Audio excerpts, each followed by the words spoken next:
Hi, everyone. Welcome to Left Undone Incomplete Investigations. Welcome to a Saturday live stream, finally. How are you? I'm looking to see. Oh, look at all you guys here already. Sorry. I think I'm 3 minutes late. Apologize. How's everybody? Good morning. Welcome to Left Undone. I am Catherine. If you're new here, please say hello in the chat. I have started Left Undone about 2.5 years ago, started following the Vallow case, and here we are. I try to do Saturday live streams, but real life gets in the way a lot. And during COVID, it was really easy. Speaking of COVID, I am recovering from COVID right now. I got COVID at the Stagecoach Festival in Coachella a couple weekends ago. Yes, this is live. Are you not live, Michelle? Hi. So for those of you that are not members or are members and you missed us last night, we started something new on our members Friday night happy hour. And we did a wheel of fun and 2 people won my candles.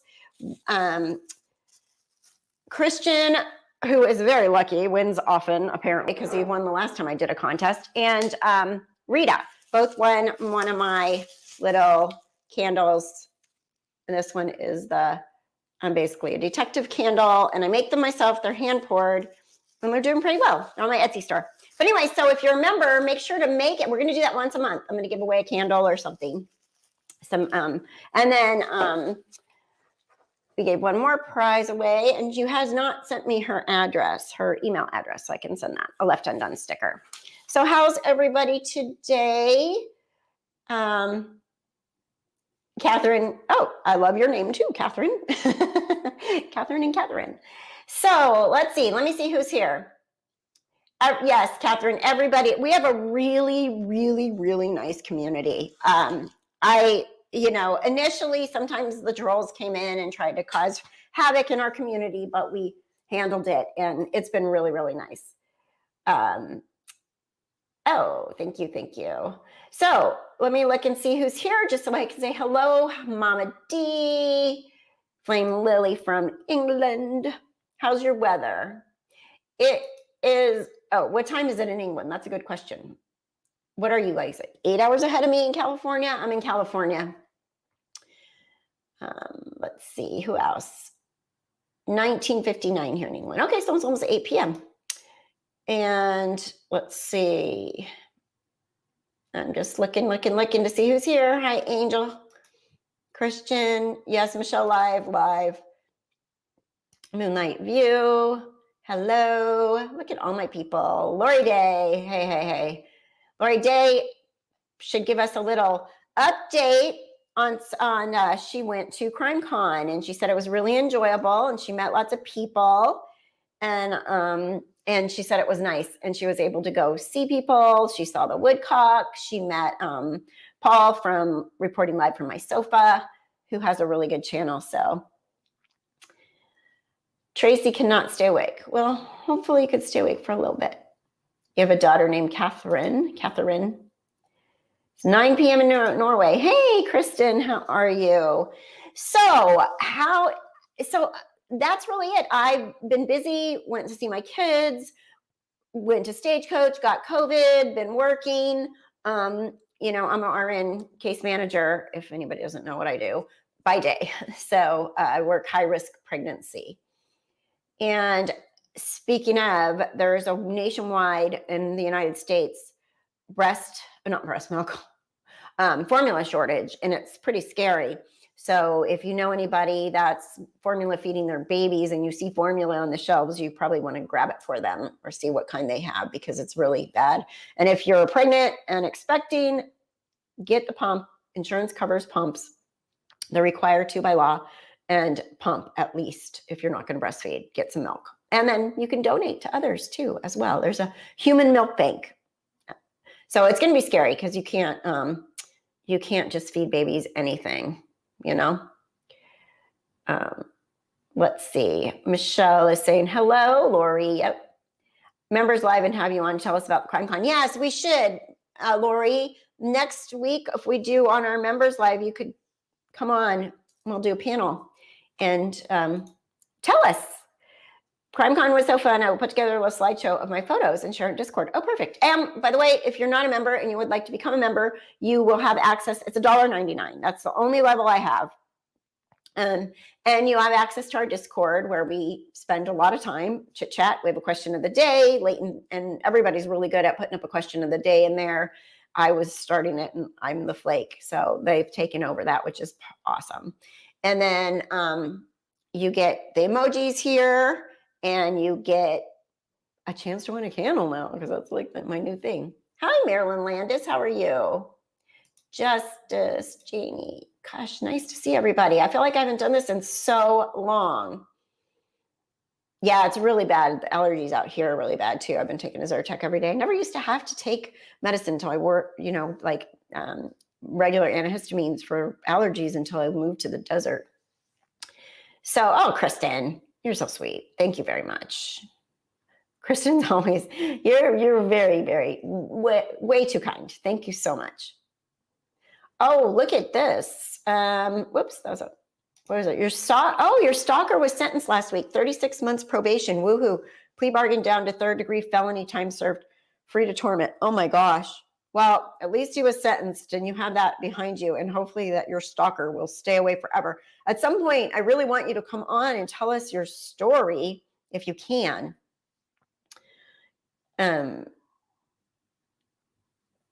But torment is awful. I hope that he stays away from you. That is just such a scary thing that you actually have a stalker. Really, really scary. So let's see. What do we start with? I guess we'll start with Lori Daybell. Lori Daybell. I am a little concerned about, and I am going to share this. We talked about this last night in the members live. And the response to the continuance request. So the response from Lori Daybell's team, her attorneys, about the continuance request from the prosecutors. And I'm a little bit concerned that they are setting the stage for Lori to go back into the mental health facility and say she's incompetent again, just based on what they've put in this. So if you haven't seen it, or if you have, just bear with me. I want to go over it anyways. And let me share.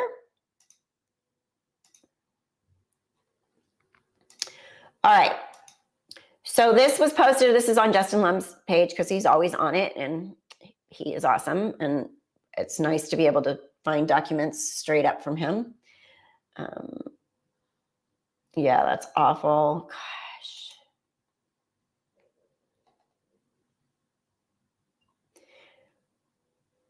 All right.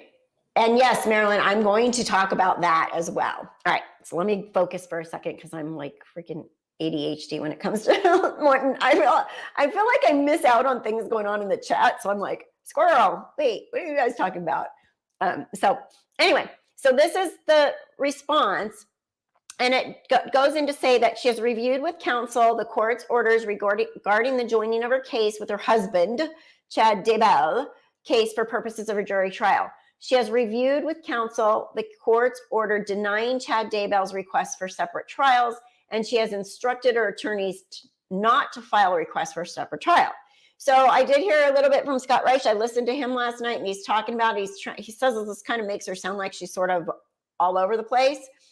I get it, but I don't want to, and blah, blah, blah. But yeah, and I agree with you, Michelle. I think what's going to happen, and this is just what I've said last night too, is that she's going to wind up having her trial with his in January if they don't readmit her. Although in custody for over 2 years, Lori Vallow was just arraigned on the indictment on April 19th, 2022. She had previously hired private counsel when arrested in 2020, but was found to be indigent prior to her hospitalization in 2021. And then pursuant to recently amended Rule 44.3 Idaho criminal rules, the trial court did not and could not authorize the spending of public funds. You know, they can't spend money until she was arraigned. So now they're doing that. That's basically what that says. Now she can have the public pay for her defense team. And then she has met several times with her defense team, currently consisting of a lead counsel, co-counsel. So We know who that is. And what's his name? Archibald and the other dude. And then a mitigation specialist and an investigator. She understands that her defense team is spending a considerable amount of time going through the mountain of discovery in this case in order to get ready for trial. She understands that the defense team is in the process of identifying and interviewing witnesses for the trial and for the potential sentencing if there is a conviction. And she understands the heightened scrutiny of a potential death penalty case. So they say she understands all this, like she's on trial and she could be put to death, blah, blah, blah, blah, blah. And Lori Vallow Daybell's, now this is the part. Lori Vallow Daybell's mental health is extremely complex and fragile, and she has the potential to be hospitalized again in the near future. None of the experts employed by the court and the state of Idaho Department of Health and Welfare claim she is malingering or making up her mental illness. She understands that she will undergo further mental health testing. As a neuropsychologist approved for the defense team will be meeting with her next month, and she understands her right to a speedy trial and does not want to waive that right. If the court moves her trial from October 11th to January 9th, she understands that will give her defense team more time to get ready. And I got the sinking feeling that she's going to go back in the mental health facility. If she doesn't, then I think she will go to trial with Chad in January. But I really feel like they want to put Lori away in a mental health facility for good instead of in prison. That's the sense I get out of the whole thing. And I don't know. You guys can tell me what you think. Let's see. Jenny, I genuinely think Lori is still suffering from magical thinking and believes that her version of God is give her some divine intervention, and this is a chance to see chins. I agree. I think that she still thinks that she is the queen of the 144,000. I think she thinks, now I don't know, I don't talk to Lori or whatever, but in this weird whatever she was all caught up in, even though she knows you can't murder people, right, in reality. But I think she thinks that she's doing her work as, the chosen queen of the 144,000. They're angling to get her to, yeah, Jenny, that's one. They're angling to get her in a mental hospital for the rest of her life. Yeah, I think that's their plan. Hey, she can get her hair done there, and she can wear normal clothes, and she could probably be the buddy friend to all the people there, So I don't know. I'm a little bit, hi, Veronica. I'm a little bit concerned that that's going to be the outcome for her. Hopefully, if not, Stella, you think she's fooling everyone? Yeah, I mean, I think that, don't the Woodcocks feel like she's malingering as well? So it's really hard to tell with her, because I go back and forth on that, because I literally have, as a medical professional. By the way, I was telling everybody last night too, I have COVID fog brain. I swear to you, my brain is so foggy right now. And I'm, by the way, vaccinated ×2 with Moderna, and I have the Moderna booster. So, and I got COVID, and my friends did not, and they are not boosted, but they are vaxxed. So, but they did have COVID in the past, by the way. So I'm thinking getting COVID gives you better antibodies than the booster. Just my personal scientific data on myself. So, with Lori, I go back and forth, because being, a medical professional, I feel like they know their stuff, right? And they know how to evaluate people. And I really think it's hard to fake stuff like that for them. But we know how manipulative Lori is. Lori is so manipulative.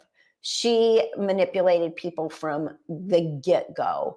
I mean, Colby's bio dad, she manipulated big time. If you go back, if you listen to my Afterglow podcast, I go deep into that divorce and what she put him through, and deep into the Joe Ryan.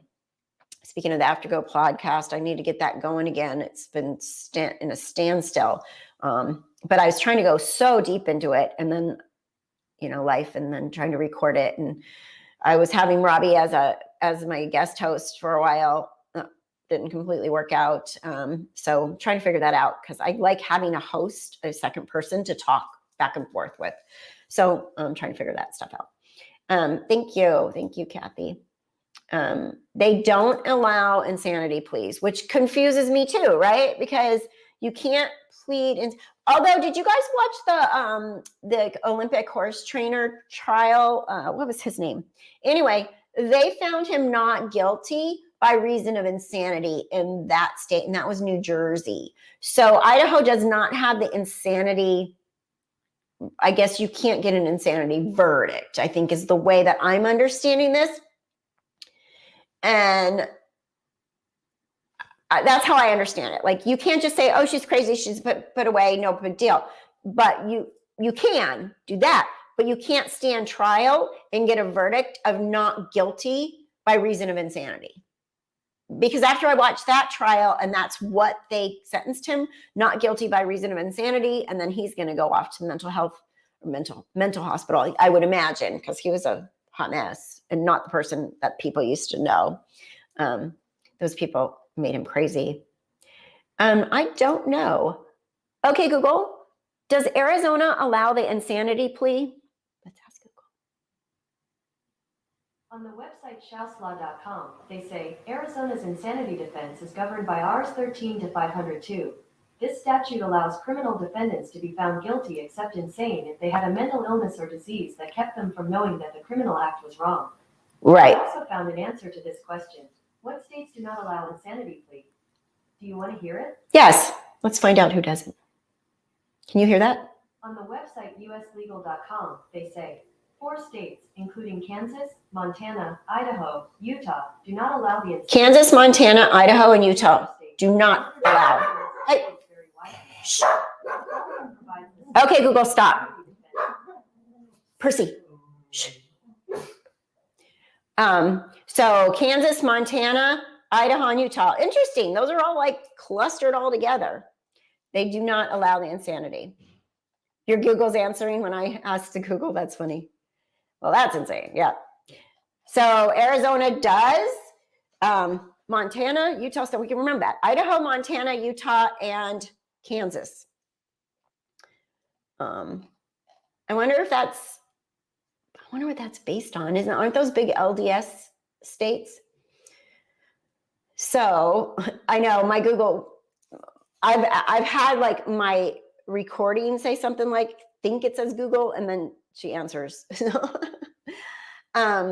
So yeah, let me stop sharing this. So I don't know. I think it's going to be a roller coaster for all of us in the next, till next year, to see what's going to go on. And literally, they probably can throw her in at the last minute, right? I mean, they can plea bargain up to the day the trial starts. I mean, I think they can even do it in the middle. Can they do it in the middle of the trial? I don't know. Probably not at that point. So what happens if she's found guilty in Idaho, then pleads insanity in Arizona? That's a good question. We have so many questions, honestly. Very conservative states, yeah. Lori knows what she's doing. She just doesn't want to face death or Tylee, JJ, Charles, and Tammy waiting for an afterlife. I'd be standing there like, look what you did. Good question. Let's see. Let me go back and see if I missed anything on this. Veronica thinks she's fooling people too. Yeah, where's her family? Why aren't they talking to us? They're not talking at all, but they're all probably going to be witnesses, right? So Lori, she's a nut job. She has her magical thinking. She thinks she's that special that she would be chosen to be the queen. I call her the queen and him the king. And come on, think about it. Like, if she wasn't loony a little bit, would she pick Chad? I mean, look at Charles. Charles is a good looking guy. And Joe Ryan wasn't bad. Like she could get a nice looking guy, and she picked. Can I do? Can I do chins? Sourpuss chins. I'm like, let me see if I can do it. She's probably still doing work with her followers behind bars. I would not be surprised.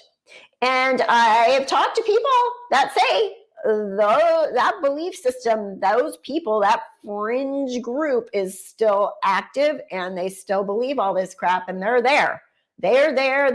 We don't hear from them, but they are alive and well.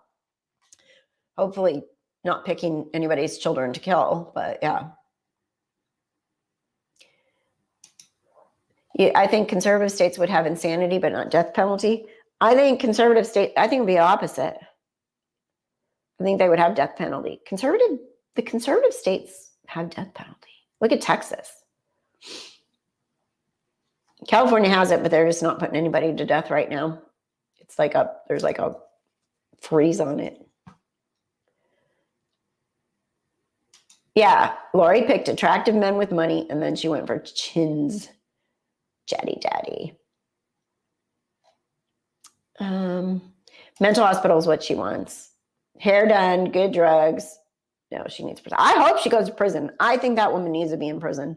But I'm really feeling like I'm feeling like they're trying to set the stage somehow, some way to get her butt in the mental hospital for the rest of her life. Somehow, some way. I don't know. There's no statute of limitations on murder, so they could put her in, say she's competent, bring her back out, put her back in again. I guess I was thinking conservative means conservative Mormon states. Okay, I see what you're saying. Yeah, that makes sense. I was thinking more like the right wing when you say conservative, right? Chad looks like the dad on Family Guy. He does. You're right. He totally does. That's exactly what he looks like, the dad on Family Guy. That's funny.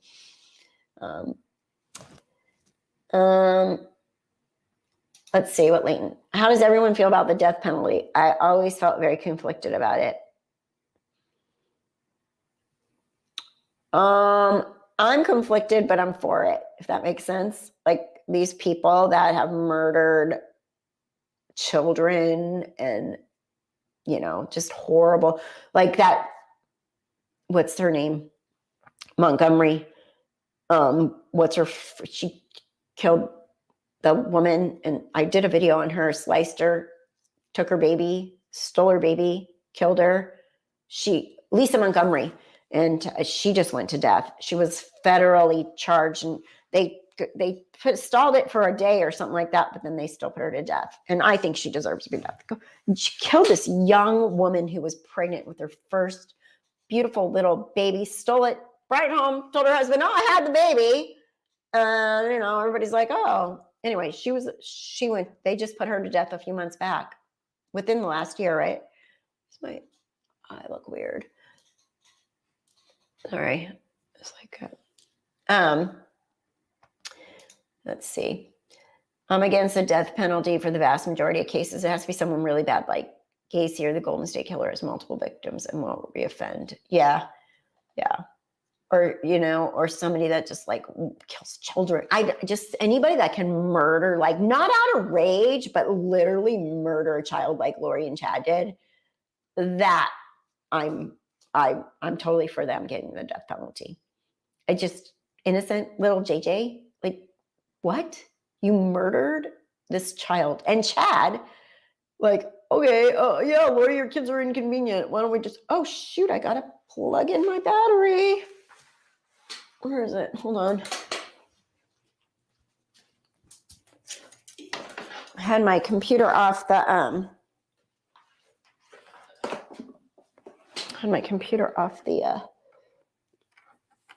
unplugged.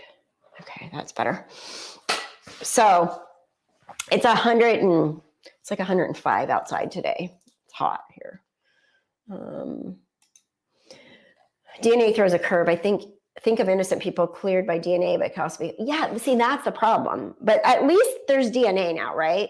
Like DNA is huge. I'd rather not pay the tab for life in prison. Yeah. It's such a topic. of conversation, really. All the appeals are super expensive. A small cage with no luxury or freedom for decades is just more horrible punishment in my eyes. Yes, a lot of people feel that way too. Like, you just go live there forever. Time, tick tock, tick tock, tick tock, I think the way you kill somebody, eye for an eye. Yeah. Let's wrap Lori up and suffocate her or whatever they did. I don't know. Apparently there's going to be a lot coming out at trial that we don't even know about at this point. So that's that one. Johnny Depp. Who's watching the Johnny Depp trial? Amber Heard. I do not like Amber Heard. I think she's lying. I think she's acting on the stand. I am team Johnny all the way. I don't think he was abused. I think they were batshit crazy, but don't get me wrong. Like, they had a horrible marriage, a horrible relationship. Those two should have never been together. But he doesn't have any history with the mom of his kids, Vanessa, who was with for 14 years, I think. No history of that. You don't just become an abuser. Amber, like, it's on audio that she hit him. She throws things. I think he is the victim in this. All the recorded tapes, yeah. Amber turd. And then putting her poop on the bed, like, who does that? And have you seen her on the stand? And the carpet, I was down there and the carpet was so dirty. I'm sorry. Victims of domestic violence aren't that detailed, first of all. And I think she is an insult to anybody that's ever survived or suffered or died from domestic violence. She is using this, playing everybody. I think, this is my opinion. Like I told you, I had a boyfriend that was, after my divorce, that was abusive. And he shoved me down in public. We were on a cruise ship. I had to get a different room because he got really crazy and violent on the cruise ship. And then when I was getting off the ship, he knocked me over. And I let him come back a couple times, and he didn't change or whatever. My memories are so fragmented on what happened. This was probably 2005, 2006. I can't, and I've never been able to. I could not sit there and give you a description of how the room looked, where this was, who, I couldn't. And I just think that her memory is just, she's acting. And somebody said that she literally took lines from some other movies up there. Somebody said some lines from Gone Girl, and somebody said, what's the other one? Mr. Rip something? What's the other one? I think that's how they both talk to each other now. She says it's abuse. She's draining and lives for drama. Yeah. And you know what? It's so funny because my youngest son, he's 23.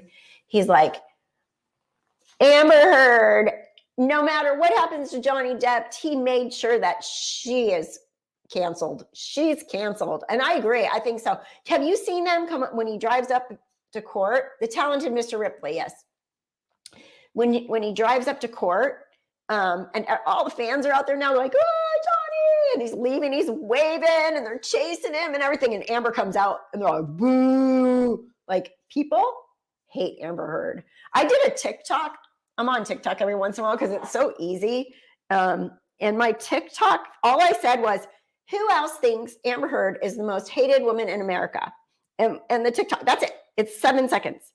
113,200 views on that. And I don't even know how many. Who else thinks Amber Heard is the most hated woman in America? You know what? Who else thinks Amber Heard is the most hated woman in America? So it's like, oh my God, 8,713 hearts and 801 comments on that, on my TikTok. Like, nobody even knows who I am on TikTok.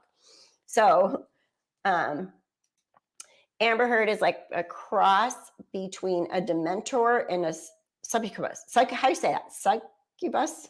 Here is hoping she gets some help and knocked into reality before she causes any more pain to people. Also, I heard I don't know if this is true, that she was actually arrested for domestic violence at one point. And there is a video floating around out there of her sister with a black eye. And these girls are around sitting at the pool going, did Amber really hit you like that? With her sister Whitney with the black eye. Amber has been violent for a long time. They literally yelled when she walked out, Amber, why did you have to poop the bed? She's so weird. Succubus. What does it mean? What does succubus mean? Look at me. I thought I was so worldly. Her testimonies changed from the past to the present, but JD's have been consistent. Yeah. And did you hear when she brought up Kate Moss? There's something going on with that. She said, and I just thought of Kate Moss on the stairs, so I just hit him or whatever she said. And Johnny's lawyer turns around and does like the fist pump to the lawyers behind him. So somehow that opened some big doors for them.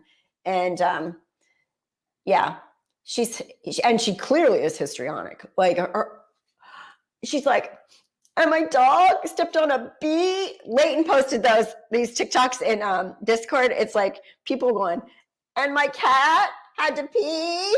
And what about me? Like, it was funny. It was funny. But yeah, because she makes this weird face. She's like, and my dog stepped on a bee.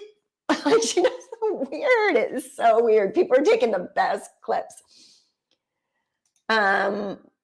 Amber is so fake. Her histrionics in court are providing a fodder for a lot of people on TikTok who are taking the mickey out of her. It's so true. There's a petition to have Amber Heard removed from the Aquaman sequel. It had like 3 million signatures. Oh, I'd sign that. Get her out of there. She needs, and it was interesting because she said she lives in Ukaipa. So she's not even near Hollywood anymore. So I don't know what she's doing. I know she had a baby. The whole Elon Musk thing with her too is really weird. Like, I heard that they had frozen embryos together, her and Elon Musk. And then she had a baby last year with a surrogate. Do you think it's Elon's baby? I wouldn't be surprised. I would not be surprised. Let me see. Okay, succubus is a female demon who used provocative tools to suck in men and suck the life from them in a nutshell. Thank you, Athena. Appreciate it. Thank you for explaining to me. Thank you. Kate Moss' statement opens Johnny's team to bring up her arrest for abuse against her wife. Oh, okay. Because somebody had said, I get a lot of my information off TikTok, but somebody had said that they had agreed somehow that they were not going to bring up exes, but now that she brought it up, that opened the door for them to be able to do that. Cement shoes, you signed that 2 years ago? Wow, that's awesome. You're on top of it.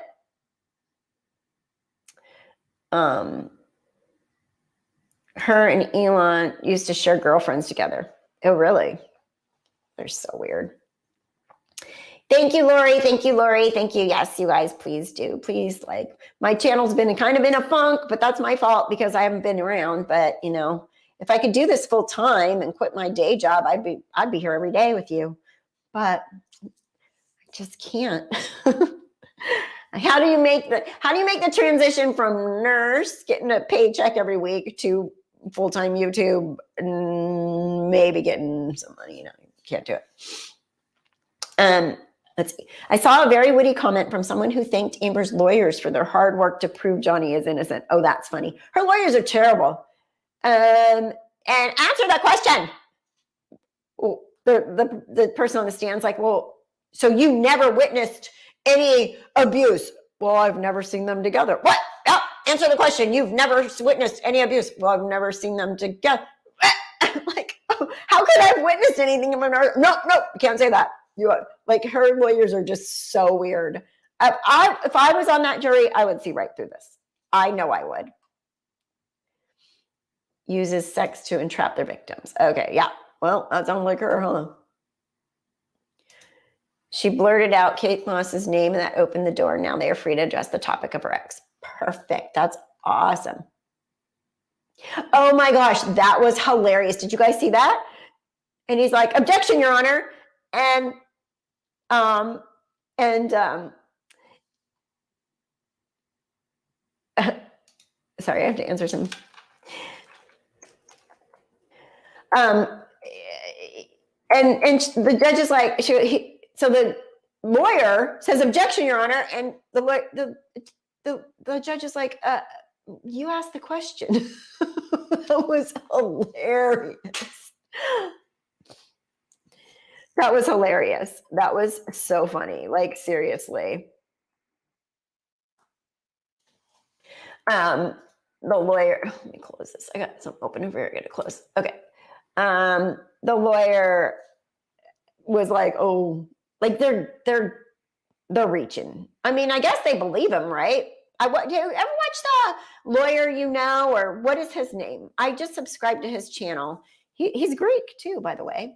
Us Greeks, YouTube Greeks. He is really good at explaining things, and he live streams a lot, and he's been really following the Amber Turd, Johnny Depp trial really well. Yes, yeah, that was so hilarious. The witness about did a double take. It was like a slapstick old movies for sure. I object to yourself. You asked the question, stupid. Her lawyer, whoops. Let's see. This moves right when I go to click. Her lawyers have the worst job. They know she's a liar and have nothing to work with. Right. I guess they just want the money. I mean, whatever. Yeah, the Greek lawyer guy, right? He's Greek. I'm Greek. He's Greek. As Greeks. We're Greek. I don't speak Greek, though. He probably does. Yeah. He's a sweetheart, the lawyer now. He's on Nick's channel a lot, too. Very intelligent and well-spoken. Yeah. I've been listening to him a little bit when I'm doing things with I finally got earbuds, which makes such a big difference. You can listen to stuff and do things. It's back on Monday, Laura. Yep. It's back on Monday. So should be cool. I can't watch the whole thing, but I put it on my Google Home device because my office is right here. And then I play it while I'm charting, but then I have to stop it when I'm calling people. So it's fragmented what I get, but a lot of the other TikTok and everybody shows highlights. So yeah, lawyer you know. Yes. Yeah, check him out. The lawyer you know. He's kind of got like a Scott Rice channel because is he criminal defense lawyer? His dad is too. They have a lawyer team and they do this channel. And it's really interesting. His dad was explaining a case on there the other day. It was a video. It was really interesting. So yeah, I like him doing cross with Amber. Johnny, throw her across the room doing cross. Yeah, check him out, Jenny.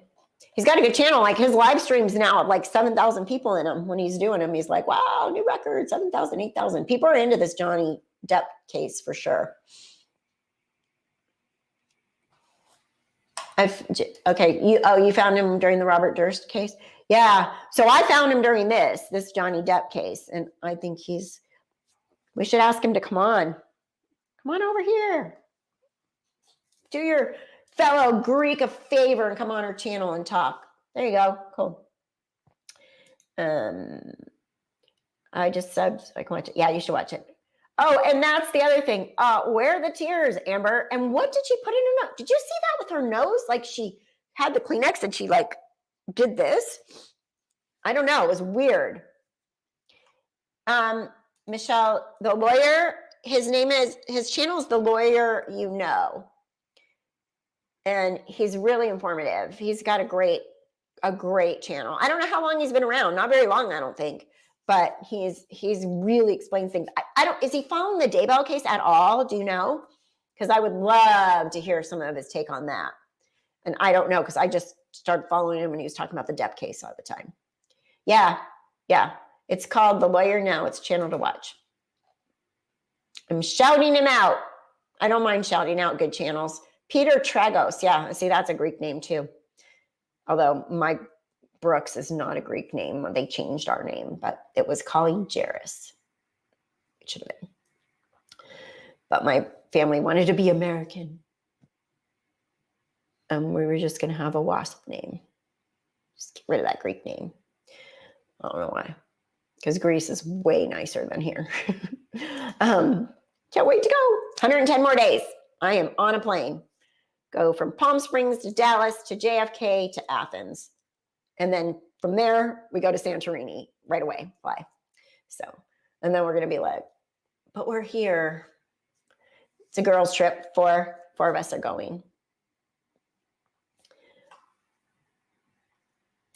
I wasn't going to follow it. And then I decided to be completely unbiased. And now I'm Team Johnny. Oh, yeah, for sure.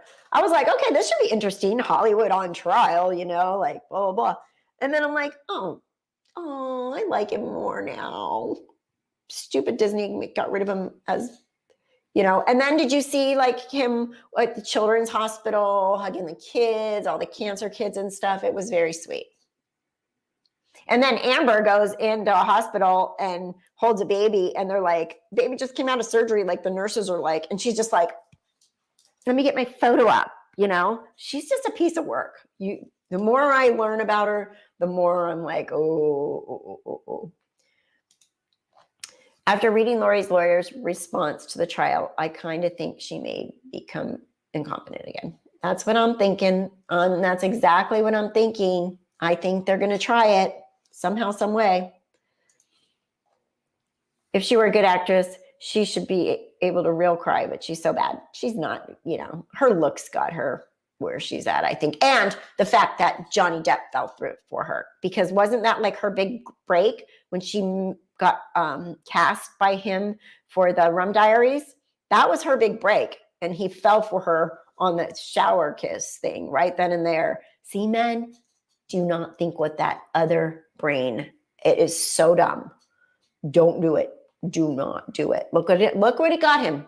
His career, everything, you know, and he's Edward Scissorhands. Like, he has an amazing career as an actor. He's my age, by the way. Looks pretty good, huh? He was born in, I think the same year, maybe the year before me, but he's basically my age.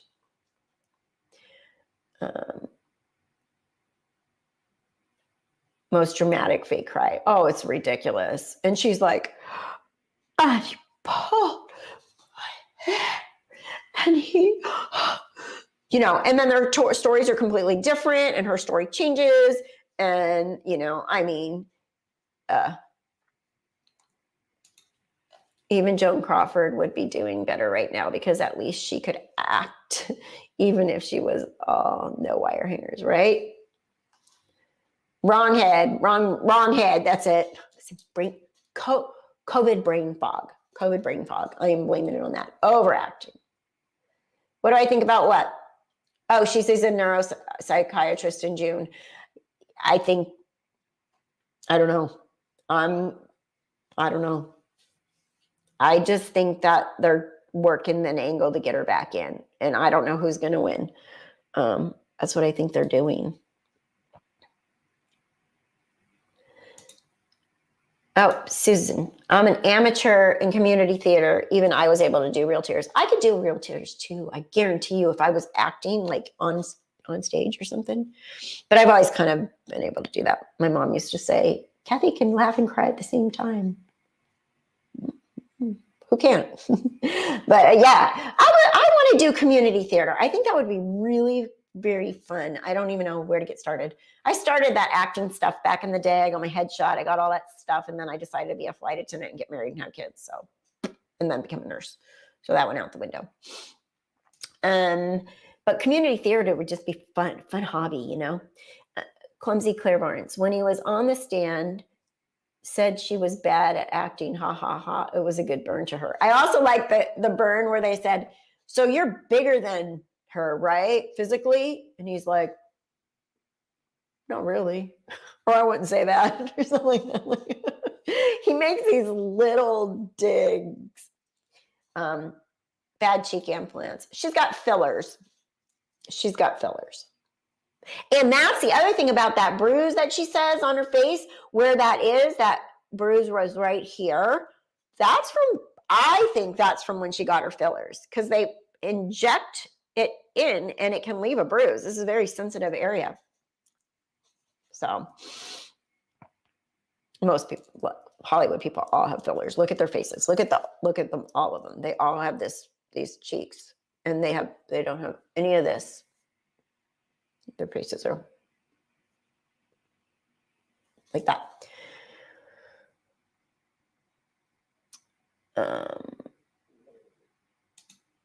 I can make myself cry if I think of my dogs that passed away when I was in high school and I'm 46. See, look at you. Yeah, right. Botox. Okay, let me just be completely transparent. I have fillers and my Botox needs to be redone. I don't have it right now. Well, it goes really fast, but I do Botox on my forehead and I do have fillers.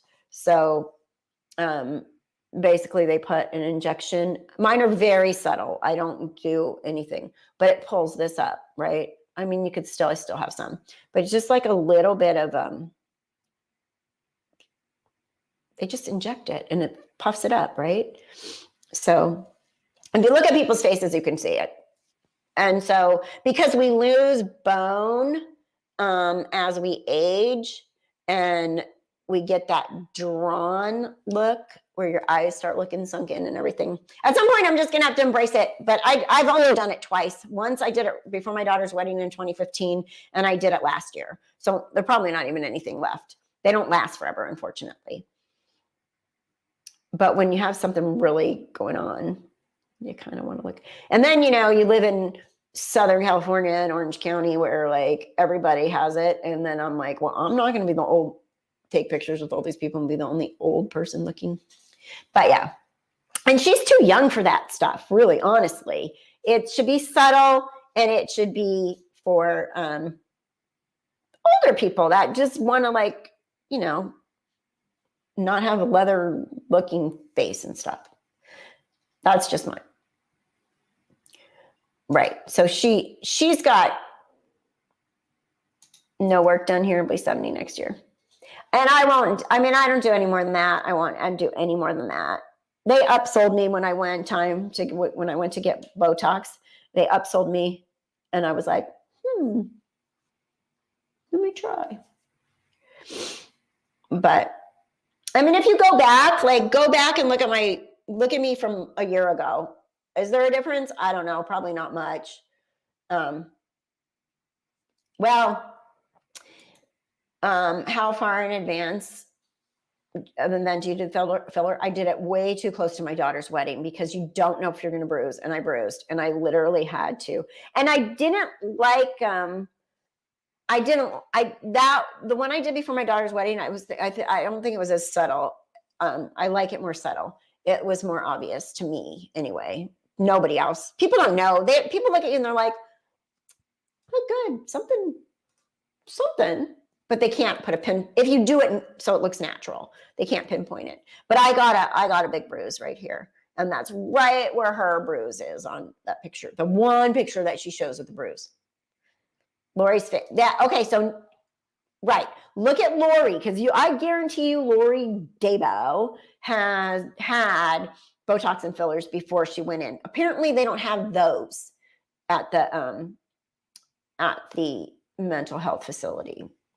They have hair, but no Botox and fillers. And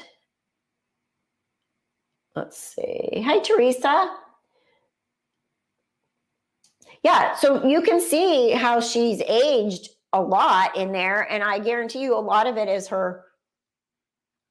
she doesn't have her normal stuff. You'd be surprised how many people actually, especially, I don't know about other states, but in California, it's just crazy. My friend Joan, she does Botox. She hasn't done fillers. She's about 4 years younger than me. Patty hasn't done any of it. It's just an individual thing. But I wouldn't go to anybody that isn't a plastic surgeon to do it, because even eye doctors and stuff try to do it now. One of my friends had a Botox party one time at her house, and the doctor was an ER doctor, And when you put the Botox in, there's like you can't put it like right here. There's that little like thing. Is this a crime channel or a beauty channel? What are we talking about? But anyway, it can cause your, like this, see this little, like, see my face isn't frozen, right? But it can, if you put it right here, it can cause you to droop and then you look like this. We don't want to look like that. We want it to lift.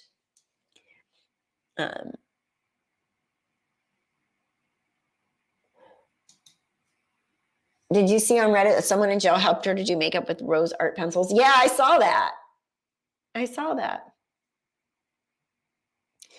My cheapskate version of doing Botox and fillers to stay chubby. It works to keep me looking. You know what, though? Looking. Because remember, that's why older people, when they get really thin, they look older, right? Because everything gets drawn in. Hey, Loose Can, how are you? How are you? How are you? How are you? Good to see you. Nanner Chan, you're not interested? There has been. Yeah. See, a lot of people feel like that too, but Johnny has a fan club, man. He's got billions of people on Team Johnny. Billions. And since we talked about true crime and they're on trial, it's a perfect topic. I love that Lori had to settle for rose art rather than Crayola. Oh my gosh. See, Lori, Lori does Botox. She's not ashamed. Heck no.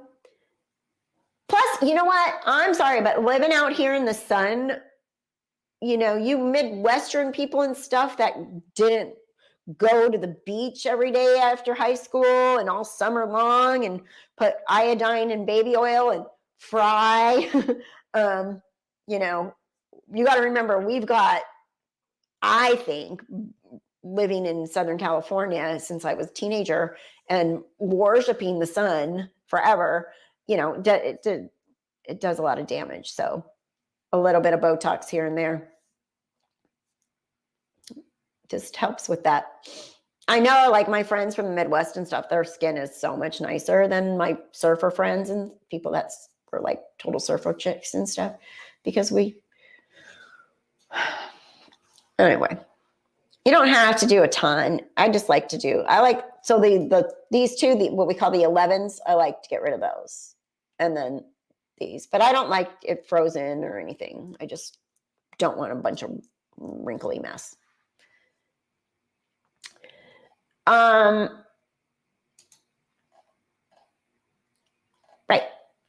It's for me and no one else. And if I can afford it, I can do it. Right. So I raised my kids. I didn't do it when I had kids' mouths to feed, but I can do it now. So are you gonna? Yeah, it's not. Why not?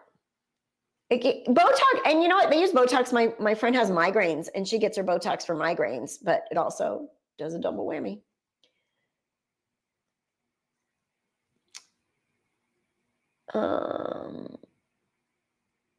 Michelle, I'd rather buy pizza. Well, that's a lot of pizza. Thank you, Liz Can. You're so sweet. Okay. Dior stuck with Johnny. Right, Marilyn? They did. And they are like, no, we are standing by his side. He is John. And I guess she said something really rude to him about why would Dior want, his sister said on the stand, why would Dior want to work with you? You don't have style. Like, they want people with style and class. Why would they work with you? Teresa, the salt, sun, heat, beach, sea breeze, it takes a toll if you live near the coast of beaches, even hair care. Yep, it does. I mean, your doorknobs get rusty, you know? Only 10 thumbs up? Oh my goodness. You guys people have work to do. Go thumbs up here. Thank you, thank you. She called him a fat old man. Yeah, she's a mean little girl. Mean little girl. But, you know, I don't know. I mean, I know people, you know, probably like having a young, hot wife, but, you know, it's not necessarily a good idea if she's somebody like Amber Heard. Go find a nice woman your age, Johnny Depp. I might know one. Just kidding. Yes. Oh, Veronica. Yes. Thank you for the reminder. So we were talking about CrimeCon. It's going to be in Orlando, September 2023, not this September, but next September in Orlando. It's already scheduled. I think it's September 23rd, 24th. I'm going to go. And I was saying we should have a little Left Undone group go and all meet up and kind of hang in together. Yeah. And I was going to, if people really want it, are interested, I was going to like try to like reserve maybe a block of rooms for our group of people. Lori's already put her deposit down. She's going. And I'm going to go for sure. I already talked to my cousin who lives out there. I told her that I want to treat her and have her come with me because she listens to my channel. I don't know where she ever is here. She does hair on Saturdays. She's a hairstylist. So I don't think she's ever in here, but she does watch and listen. And I'm going to have her go. She's the one that went to Greece with me before. You want to go, Michelle? Okay. Pencil it in, you guys. Oh, you're close, Teresa. You should go. 2-hour drive? I got to come from the West Coast. Let's do it, okay? Yes, you are, Michelle. Yeah, right by your birthday, Marilyn. Oh, Jenny lives in Orlando. Oh, cool. The tickets are expensive. Yeah, I know. They're not cheap. I think the deposit, I haven't done it yet, but I need to do that this weekend, is put my deposit down. But I think we should. And I think it's at let me look it up. Let's find out. Let me put it over here so I can. CrimeCon.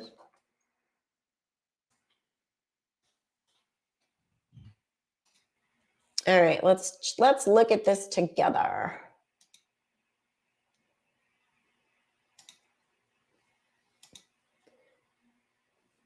All right. Oh, Vegas is over. We need next year. Yeah, here it is. CrimeCon 2023.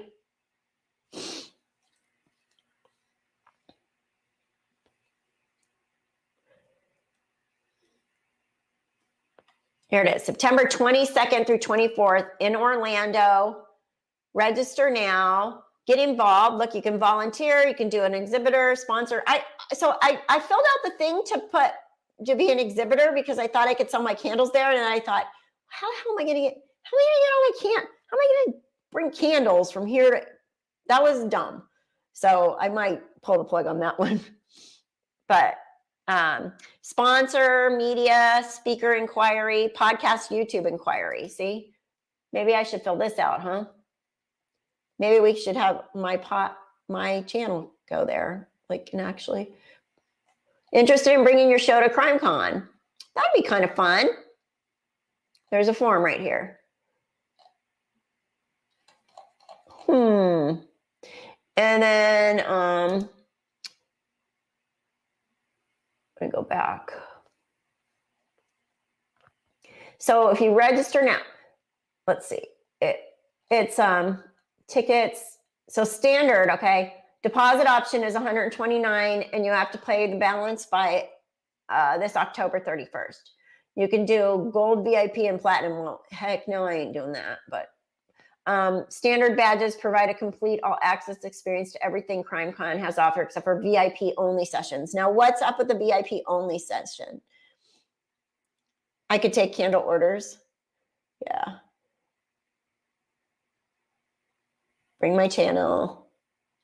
Fun fact, the Marriott is being held that they had to turn off the green lights around the tower because it generally looked like green giant penis and scrotum. Oh my gosh, really? That's hilarious.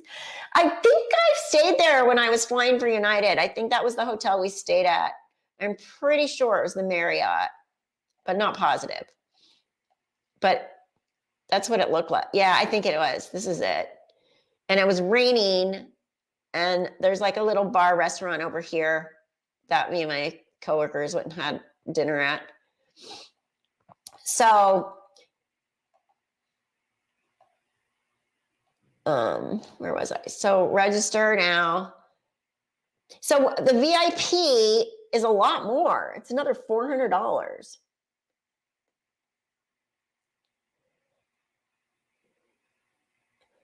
Podcasters took merch to CrimeCon, so I don't think it's crazy. Yeah, I would definitely bring some merch for that, like t-shirts and that kind of stuff. And you can take orders, you're right. Talked to several of the booths who had channels I did not know. They said CrimeCon chose channels that are not as well known in addition to well-known ones. That's very cool. Oh, Airbnbs, yeah, that's true too.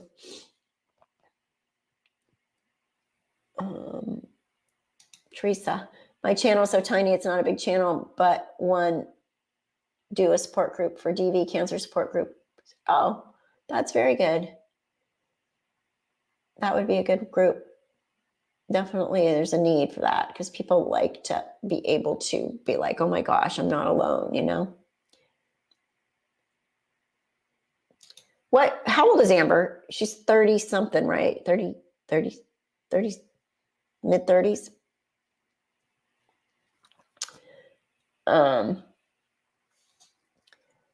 So, right, everything in the car rental. Yeah, so we can decide. I probably personally, I like staying at Airbnbs, but for something like this, if it's at the hotel, I kind of would like to be able to like go back and forth to my room if I wanted to, you know? 36, okay. But most of the time when I travel, I stay in Airbnb. I stayed in Airbnb back home a couple weekends ago. I'm staying in Airbnbs in Greece. So I do normally like Airbnbs, but for something like this, I think if we're, you know, to be able to go back in the room and come back down without have to worry about driving anywhere. But it's all an option. So yeah, there we go. So we can check it out. And apparently there's some pictures. Apparently there's you can join their mailing list too. There's a crime cruise that's going to be happening. I don't know when that is. And I don't know if it's related. Does anybody know? Hotel.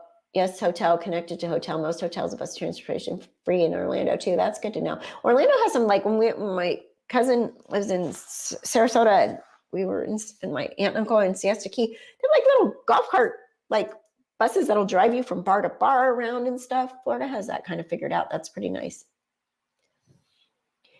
In my opinion, best to stay at the venue.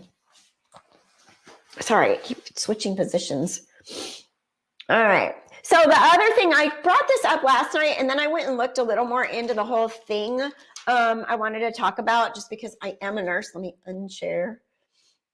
The Redonda Vaught case. So Redonda Vaught, I looked a little more into it because we were talking about last night and how, you know, she was sentenced yesterday. And, oh, you're very close to Siesta Key. So Redonda Vaught was a nurse. She's no longer a nurse. They took her nursing license away from her. On December 26, 2017, she was the helper nurse. Now, I didn't know how long Redonda had been a nurse at this time, and I looked that up today. She had only been a nurse for 2 years. And talk to any nurse, but a two years of experience is nothing. It's nothing. You come out of nursing school and you've got a little bit of this and a little bit of that and a little bit of this and a little bit of that. And then you go into a specialty or med surg or whatever. I went directly from nursing school to labor and delivery, and I had a 3-month preceptorship orientation with a nurse that had been a nurse for a long time, like 15 years. And then after I had been a nurse for about 6 years, I was able to precept people. But at 2 years, there's no way. You know, you haven't experienced everything. You don't know everything. And there's a lot still in nursing, like, to know. So she was working on the neuro ICU, and there was a patient on there who had a brain bleed. This was not Redonda's patient. this patient was to go get a PET scan and she was having some anxiety. So the PET scan tech called the nurse that was caring for this patient. And the nurse said the patient needs something for anxiety. The nurse called the doctor, got a verbal order for the patient to have Versed. Well, Redonda was the helper nurse, and she was also orienting. She was training another nurse, a new nurse. So they had Redonda take the patient to the PET scan and gave her the order. I got a verbal order for Versed for this patient. So that was so they did enter the order into pharmacy at 2:47 p.m. and pharmacy does verify the order at 2:49 p.m. At 2:59, so the order was in there. So I was wrong about that when I was explaining this before. At 2:59, she went to the Pyxis. It's a machine. So ours read our thumbprint, you know. So she didn't get the order, Redonda, but she was told the order was there. So she went to pull the Versed for this patient and it didn't come up. And Redonda even said, I should have called pharmacy and said, why isn't it popping up? Because every order that this patient has should populate there so that you can pull that. Like, this is order for this patient. They can get this patient, get this, whatever. So she overrode it. And according to all the documentation and stuff, it's common practice to override, which is bad. But it's common practice and everybody does it. And I've had to override medicine many times but that I think is a big system problem that shouldn't exist. You should not be able to override anything. I think that was where the problem started, in my opinion, even though it should have stopped with Redonda. The problem is you're allowed to override. What? You have this beautiful, expensive computer machine that's dispensing the drugs for you. Why should you be able to override? It doesn't make sense, right? You should get on the phone with pharmacy and be like, I need this medicine now, get it to me. And they should have a runner or something, whatever. But anyway, that's my opinion about that. Now, if you don't know the story, this patient winds up dying, and that's considered a sentinel event. Sentinel event, like when I worked in labor and delivery, if we had a patient die in labor and delivery, that's a big deal. That's a sentinel event. That means that your whole hospital the state's going to come in. They're going to shadow people. They're going to check everything. They're going to look at everything. They're going to look at all your policies. They're going to see why the heck you killed a patient, why a patient died. That shouldn't die. So say I had a patient that was having a postpartum hemorrhage and she wound up having a hysterectomy. That hysterectomy is considered a sentinel event. That's a big deal. Like, you can't, a woman coming in and have a baby winds up with a hysterectomy is a big deal, right? That's a sentinel event. So there's things in place legally that you can't, people can't just die, and you can't take people's parts out without getting investigated. So, anyway, she put in VE for Versed. It didn't come up.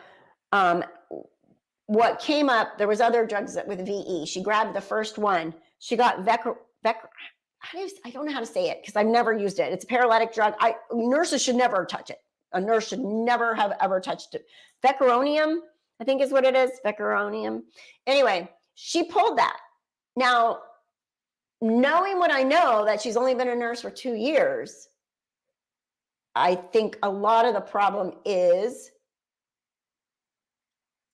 yes,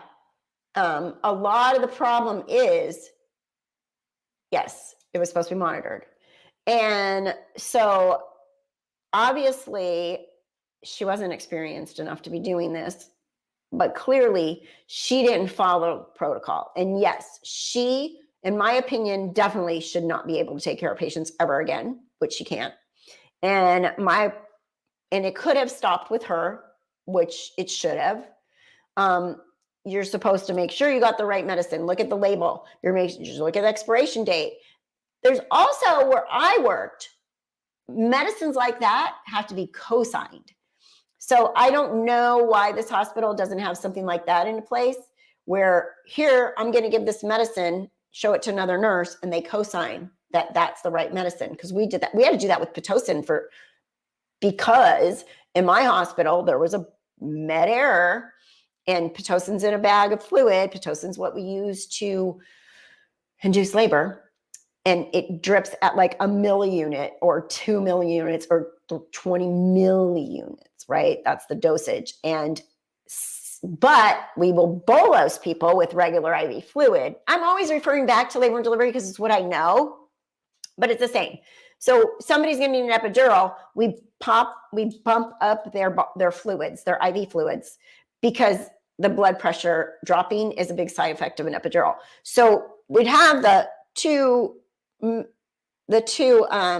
bags hanging. One real big has a big sticker on it that says Pitocin, and the other one is just like your LR, it's lactated ringers is what we use. But anyway, it's like a bag of saline. And you pop that open, wide open, bolus the bag in before the anesthesiologist comes. You give the patient a whole bag of IV fluid. They're young, they're healthy. You can do that on a young, healthy, pregnant woman. You can give them a whole bag of fluid. Well, we had a nurse that opened the Pitocin and gave a whole bag of Pitocin, which is bad, right? I mean, boom, contraction, blow up, like whatever. You're going to kill somebody doing that. So that's what happened. That was a med error. So after that, we have to co-sign, like co-sign your Pitocin when you put it in the pump, co-sign, label everything, whatever. Okay. So the becuronium is a paralytic.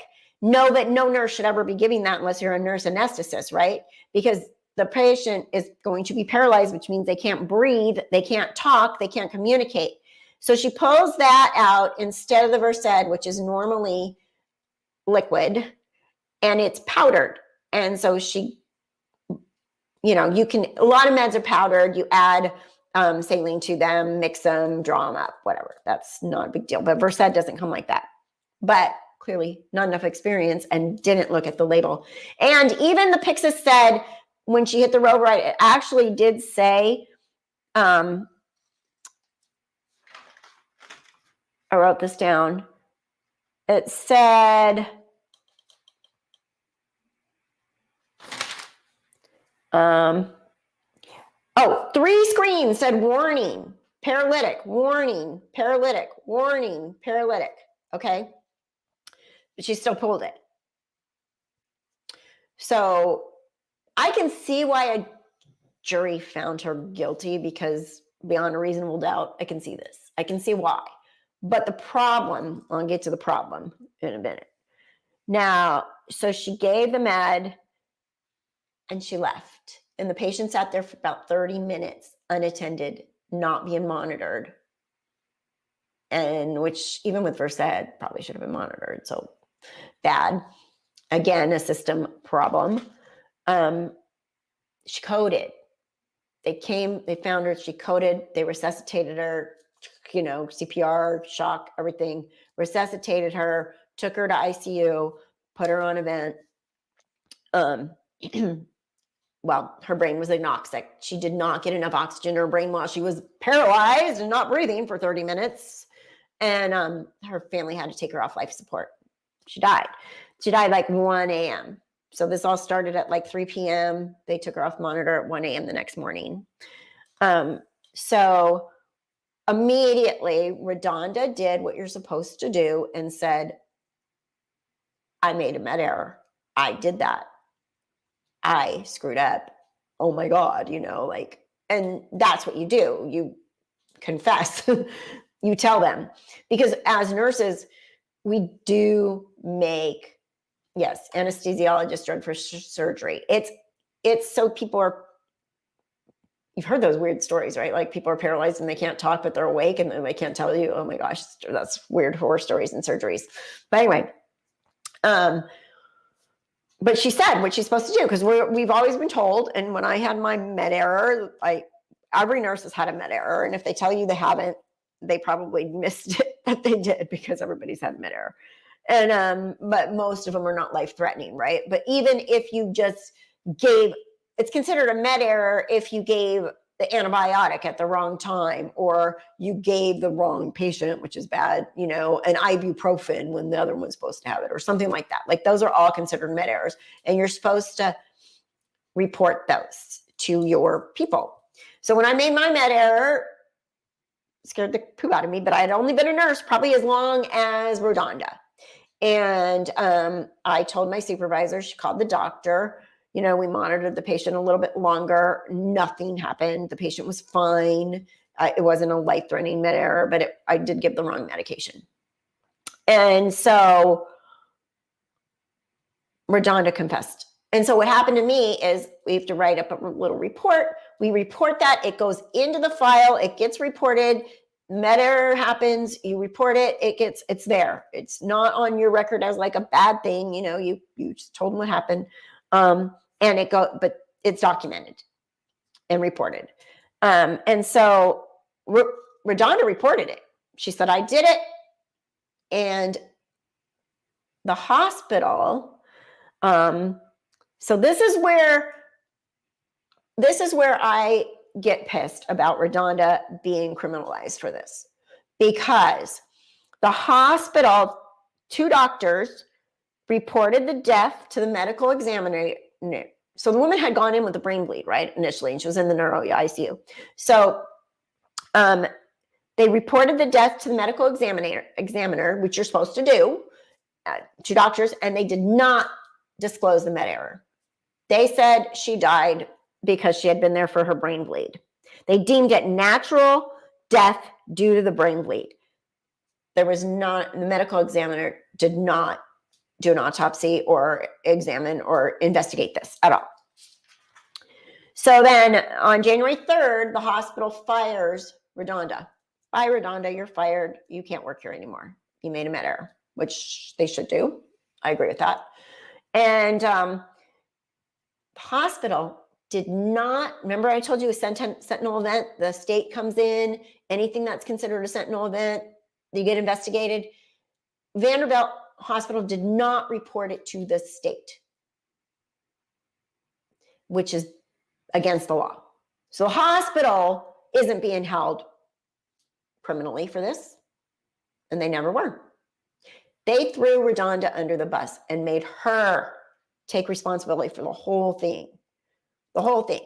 So if she's criminally charged, why isn't the hospital criminally charged? Right? And so they didn't, and it was a sentinel event. Then the hospital gave an out-of-court settlement to the family. They paid the family money. Yes, incident report. They paid the family money and made them sign a non-disclosure agreement and said, don't talk about this publicly. We don't want this in our reputation. Here's your money. Be quiet. And they took their money and they were quiet.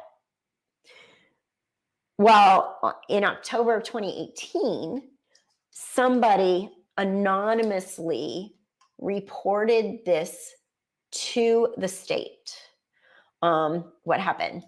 And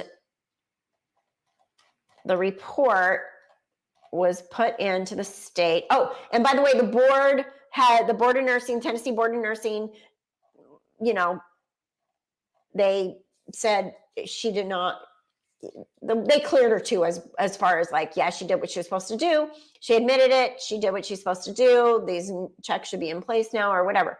Well, then in October of 2019, I'm trying to find it. Someone anonymously reported her to this whole incident and the hospital. They reported the whole thing, what happened. And so, trying to find it here. Okay, here it is. I can show it.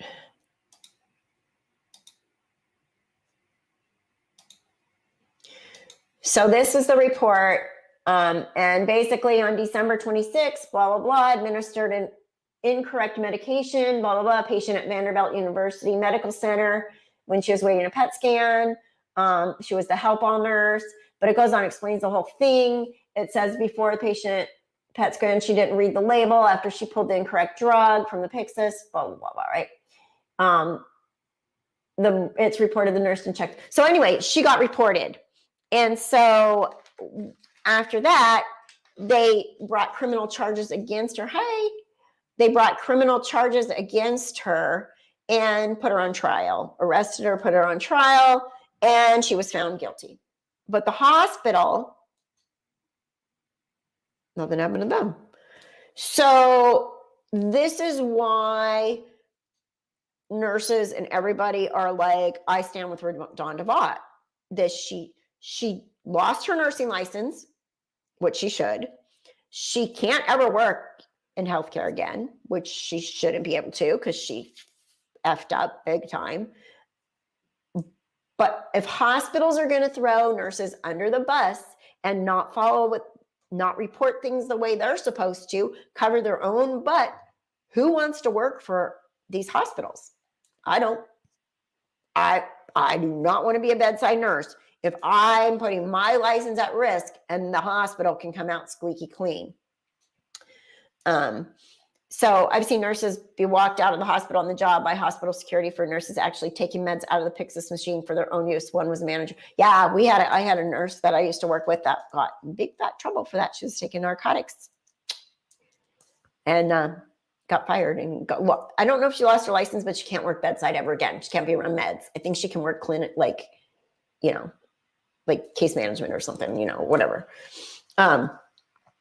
And hospitals do keep things at hush hush. And I mean, that's not super, the fact that they didn't want the family to publicly do this, that they settled with them and stuff, that's not super bizarre. But the fact that they literally let Redonda take the entire fall for this, when the system, first of all, nobody should be able to override anything.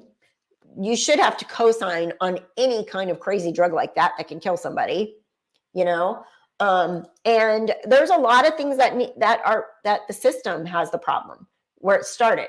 But yeah, you're supposed to check the medicine and make sure it's the right stuff. And she read the directions on how to dilute it, but she didn't actually look at the medication and see the name. My cousin did that in nursing school. She can never be a nurse, which I agree with. Yeah. So, she's clearly not a safe nurse. She probably was more confident than she should have been at 2 years in. I was reading something where people are like, okay, when are you considered not a new nurse or not a new grad? And some people say 5 years. And honestly, I'm not bedside anymore because I don't want to be, but I mean, I could be. But I've been a nurse for 20 years and I still learn something literally every single day. And I still ask a million questions. And I always did, when I worked bedside. I always had questions. I always would ask people second opinions. I'd always show them, look at my baby monitor. Look what, this is weird. What do you think? It's when you get cocky and you think you know everything, big problems happen. So Redonda should never be a nurse again. Now, but here's the thing. They want you to take verbal orders, which again is a system problem. So I was saying last night, you take a verbal order. Okay, here's an example. Patients like coding, right? They're doing CPR. They're like, pull this, give that medicine, and you're like, I don't have an order. And they're like, I'm giving you an order. Well, we can't take verbal orders. We can't take verbal. Shh. Hey, Timmy, will you take him in the backyard? He still hasn't peed since yesterday. Real quick. I'm still doing my thing. Sorry, you guys. So you take, sorry, let me open that. And then can you just take him in the backyard and make sure he pees? He doesn't like it when it's hot, so he doesn't pee. Go outside. Go potty. Go. Take her too. Take them both.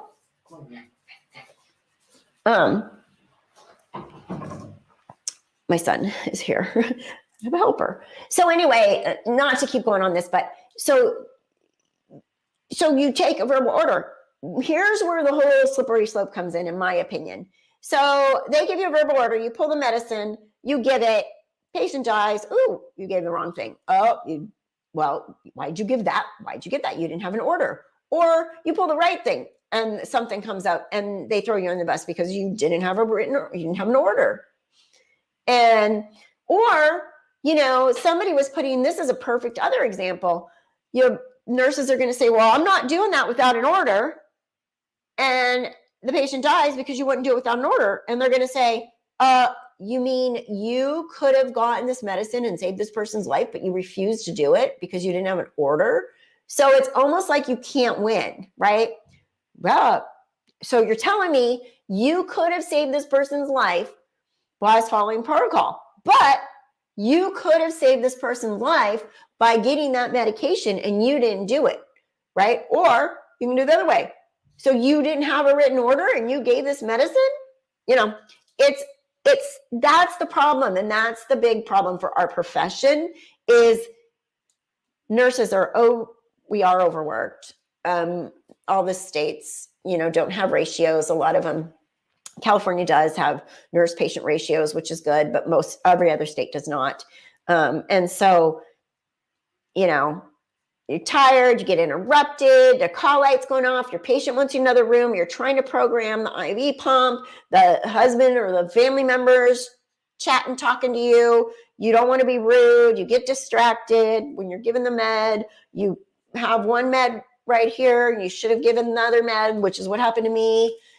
So it's just really hard. And it's a very big slippery slope. So Redonda was sentenced yesterday, and thousands and thousands and thousands of nurses went to Tennessee to support her during the sentencing. And I think the sentence is fair. I don't think she belongs in prison. And so they sentenced her to 3 years probation, which I think is fair. She'll never have a nursing license again. She will never do patient care again, and she messed up. She lost her career. She lost a lot of money having to have a lawsuit all these years. And, she's paid the price. And she has to live with herself, and as a nurse, she's not a horrible person. She just screwed up big time and is a bad nurse. And then the doctor who was overprescribing, killing people with fentanyl, he got off. Nobody prosecuted him. He was found not guilty. I didn't watch that trial, but I would like to. Did he go? Did he go potty? Yes. Okay. Well, he can do whatever. He's fine. Just close the door. Percy, shh, stop. Nursing can be very scary and messed up the past 3 to 5 years and only getting more slippery slope. Yes. And it's bad. There's a shortage. I can't even tell you every day, text messages. We have a position looking for this, looking for labor and delivery nurses, looking for case management, because of my experience. And $20,000 sign-on bonus. Travel nurses paid big bucks, $8,000, $5,000 a week, with only like $1,500 of it taxable because they give you housing money and stipends and all that kind of stuff. So there's a lot of money because it's not because nurses are worth that much, because they wouldn't pay it if they could. It's just because there's a shortage. There's not enough nurses, and nurses are leaving the bedside in droves. And a lot of nursing students, after the Redonda thing, I saw on these message boards, they're like, I'm quitting nursing school. I'm not doing this. So that's the problem for society. When you start criminalizing a nurse for a med error, because med errors happen every day, where do you draw the line? Okay, if somebody gets killed, do you get criminalized? Or do you just criminalize everybody that makes a med error? What do you do? That's the problem. I trained for dialysis and couldn't believe how understaffed it was. Patients crashing, so many issues. Oh, I can't imagine. I applied for dialysis one time, but then I got a different job. And then I got hospice instead, so people can just die there, and that's okay. They can. Hospital, the COVID, so many people left during COVID. I have people all the time going, how'd you get your job? Well, I want to do your job because I still want to be a nurse, but I just don't want to, take care of bedside. And you're getting bullied by doctors and other nurses and no teamwork. Absolutely. I've had other nurses, but I'm like, can you go get this for me? Go, really? Really? While they're sitting there in the nurse's station and I'm running around, I need a little bit of help. And there's somebody rolling their eyes like, what? Why, you can't get it yourself? Like, really? No, I just asked you to go get me a Foley or whatever, As I've heard, any job that requires an appreciation week doesn't treat or pay those working them well enough. Yeah, it's true. I mean, I could make more bedside than I do now, but it's not worth it to me anymore. I can't eat. I can't pee. They make you sign that you took your break, even if you didn't, it's just bad. Past 2 years have been a nightmare. So it's a problem for society if we don't have nurses and we don't treat them right. And we throw them in hospitals, throw them under the bus and let them take the fall. It's just bad. I've only had to meet with hospital lawyers one time years and years ago because it was a doctor's error when there's after vaginal delivery, they're bleeding. So they'll sometimes they put sponges. They're like those 4x4s in, and do the repair and stuff. Well, apparently this doctor left one of the 4x4s in the patient, right? And it got infected and whatever. There was a problem. It became a lawsuit. But at that point, we didn't count the sponges like we did in the OR. We didn't count them 1, 2, 3, 4. I got 10 sponges. And then when you're all done, they're called sponges, but when you're all done, you got to make sure again, well, I don't have one now, but then we didn't have to count them at that point. That all changed then after this lawsuit happened. But I got called in to meet with the hospital lawyers on that case because my name was on the chart. And my name was on the chart because I admitted the patient. I think she came in at 6 p.m. and or 6 a.m. I don't know, I was working nights or days at that time. But she came in in my last hour of my shift. So I started IV and, got her consented, took her history, did all that stuff. And then I was done with her. And so then the problem happened in the next shift. And it was the doctor that left the sponge in. But I had to meet with them. That was the only time I've ever been called even close to court as far as it goes. But nurses get deposed all the time. I mean, it's kind of a career. You better have the calling. You better want to take care of people to do it because there's a lot of risk to it, especially now with all this stuff. So, COVID brought to the surface a lot of issues with our current society and how things function. I just hope people are smart enough to fix things for the better rather than just going cheap, easy. Absolutely. Nurse Appreciation Week. Here's a pen with the hospital logo on it that they created for a different reason. Piece of cake or cookie, maybe free doing so. Now get back to work. I do have to give kudos to the hospital I worked at for most of my career. There's something on my glasses.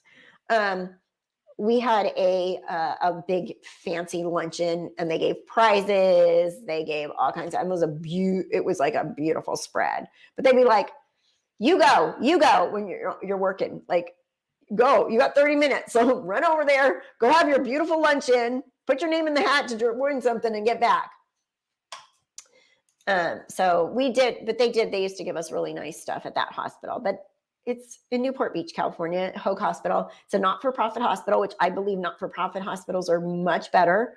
They have to put the money back into the hospital. So they were always upgrading and making nicer things. And there's foundations and a lot of the community donates a lot of money to not-for-profit hospitals.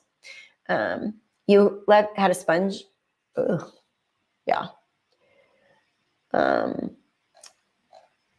yeah, I mean, it's so Redonda bot case, I can see why I can see both sides, but as a nurse, I understand.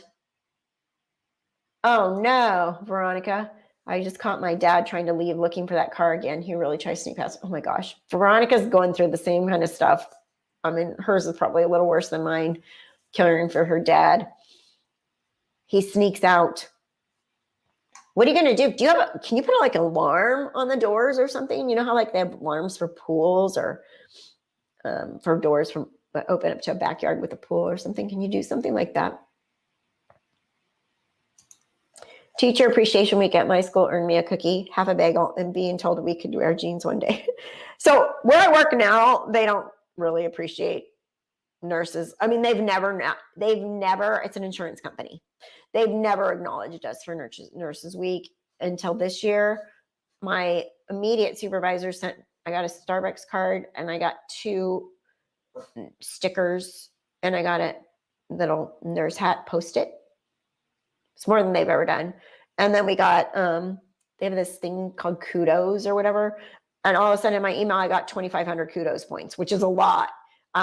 Last year, my kudos points, for doing things, they give you 200 points here, 300 points there, and then you can get gifts with it. So I got a tablet last year, with my kudos points. So stuff like that. That's appreciation, but it's not much, believe me, for what we do, there really isn't that much appreciation. Hysterectomy, I ended up having a second surgery. The nurses told me, doctor never admitted it. I was in the hospital 2 weeks. So in the OR, that is malpractice. Like in the OR, I promise you, they've always had to count sponges. So they missed that. That should have been they should have been like, send this patient to x-ray, because those sponges are actually have something on it where they can see them on an x-ray. So when the circulating nurse and the scrub tech, nobody's really supposed to leave the OR until after the count, but the doctors always do. They always do. They're like, bye, gotta go. Pager's going off, bye. And they leave the nurse and the tech, right? And when you're doing that, count instruments, sign off, counting sponges. So when that happened to you, the circulator, well, everybody, the whole team that was in there is responsible for it because the doctor left it in there. The doctor should never, but they always do. I've never, ever, ever had a doctor stay in the OR with me when we were counting, and they're supposed to. So that's part of the other thing. They think they're, Percy, stop. They think they're, holier than thou sometimes.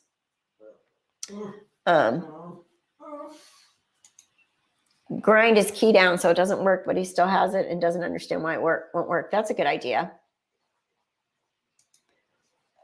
Alarm, and I bought those alarm socks. That's why he got caught. Oh, smart. I feel like labor and delivery, the nurses do all the work, the doctor. We do. I mean, absolutely. The doctor watches you for 9 months and we do all the work. I literally, you know what? Here's the head.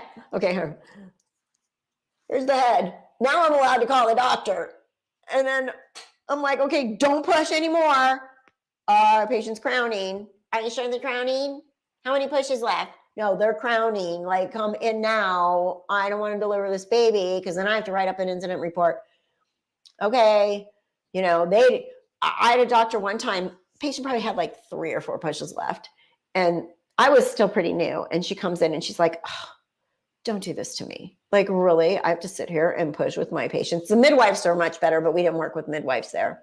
Midwives will push with the patients, but the doctors don't. Doctors want baby on the perineum, everything set up, legs in stirrups, table open, put their gown on, you tie them up, they sit down, baby comes out, give the baby to mom, dad want to cut, you're cut the cord, do. Oh, no tears, good. Or, well, let me sew this up, do. Boom, bye, gone. That's it. We do everything.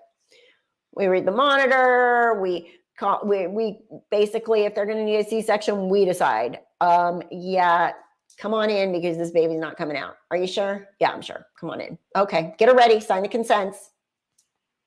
I just called a C-section, right? They didn't.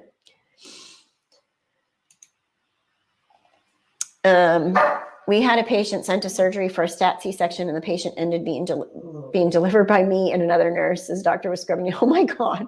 So was the baby fetal distress, and then the baby just delivered? That's funny. My grandson was a home birth. I had to deliver him because he arrived before the midwife could get there. Yeah, but those are the best. If they come out easy, peasy peasy. It's the ones that get stuck that are the problem. That's why I want my doctor there. Shoulder dystocia is my worst thing is a shoulder dystocia. If that shoulder gets, hey, Ruby, if that shoulder gets stuck and that head's out, that is bad. I know a family whose baby died because the head came out and they couldn't get the body out. And sometimes they'll break the clavicle, but we as nurses have to get on top of the patient and push really hard, like literally on top of them, and push on above their pubic bone to pop that head under that pubic bone. It's the worst. They're the worst. Shoulder dystocia is the worst. They'll crack the clavicle of the baby. They'll rip the mom like a 4th degree to get that baby out. They're bad. Yeah. So, are you home from vacation, Ruby? You were gone for a long time. So, I mean, there's a lot of really crazy stuff that happens in labor and delivery. People think, oh, it's so fun, you're in babies. It is a critical care area. And in California, the ratio is 2-to-1 because you're dripping Pitocin on a patient, which I told you what could happen with that. There's things that, the uterus can have an abruption or ruptured uterus. Fetal distress is bad. Baby's heart tones. We had a baby die. They had the monitor. They put sometimes they put that little, people are like, oh my God, there's still a scar on my baby from that monitor. It's like a tiny wire. There's no scar on your baby from the monitor. But I hate that when people say that. But anyway, this patient baby was having these not looking good on the monitor. And so they put the fetal scalp electrode on the baby, and they were picking up. What happened was the baby died in there, and they were picking up, and mom wasn't doing well. So mom was tachycardic. So mom's heart rate was like 120. And so through the baby, they were picking up the mom's heart rate instead of the baby. The baby was dead. And that nurse left. She quit nursing completely after that happened. That was awful. And so now we say, in the 20 years that I've been a nurse, I've learned so much, but put a pulse oximeter on the mom and then have it trace on the fetal strip so that you make sure you get 2 heartbeats, right? Because mom could have a fast heartbeat, and babies normal are like 110 to 160. So if mom has 120 and you're not checking the mom's pulse and you're picking up mom's pulse through the baby and the baby's dead. Bar. My baby was sunny side up, took forever to deliver. Doc said something like, oh, she's sunny side up. No wonder delivered. Yeah, so here's the thing with the sunny side up babies. You want to come out if this is your head, you want to come out so you want the baby to come out with its head up to the facing the ceiling and its face facing the ground. Because if you say you're going under, like you're crawling under something, so your head's tucked, right? So you can tuck and extend, right? But if you're coming out looking like this, your neck doesn't have as much, you can't really do that, right? You can't tuck and extend. So when you're coming out looking up, your head is like stuck. So that's why. Does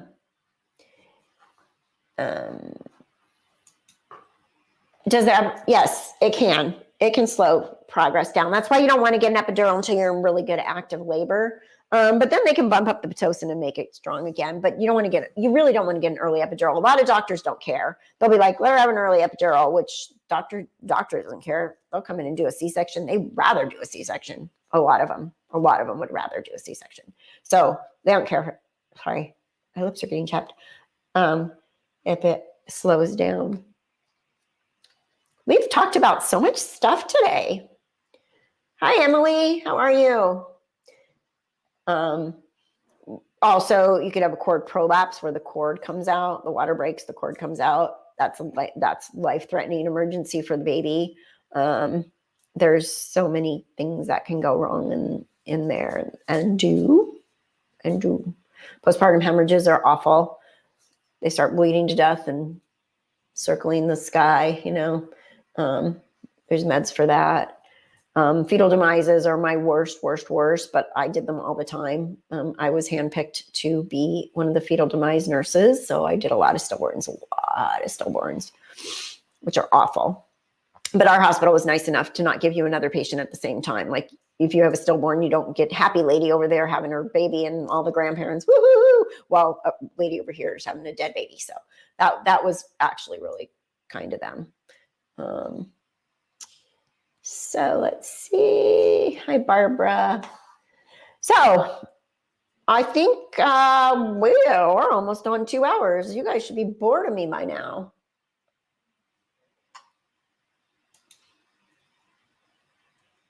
Uh, into DIC. That's the thing. So if you start hemorrhaging and your body loses all its clotting factor, it uses it all up. All of a sudden, people start bleeding. They bleed out of their ears, their nose, their head, their eyes. DIC, emergency. We've had a lot of really sick moms with preeclampsia that have HELLP syndrome. I remember one in particular that died. She came in really sick with preeclampsia. I started her IV. She wasn't my patient. She did wind up dying. Preeclampsia is really weird. Some of you have probably had preeclampsia. Preeclampsia is only found in humans. It's really interesting. They've never found it in monkeys, mice, rats, anything. And it is the body's rejection of basically the placenta. And so, because baby's only half you.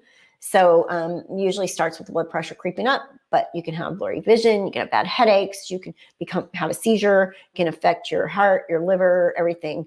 DIC is a terrible condition. People don't live through DIC a lot of times. So that, yeah.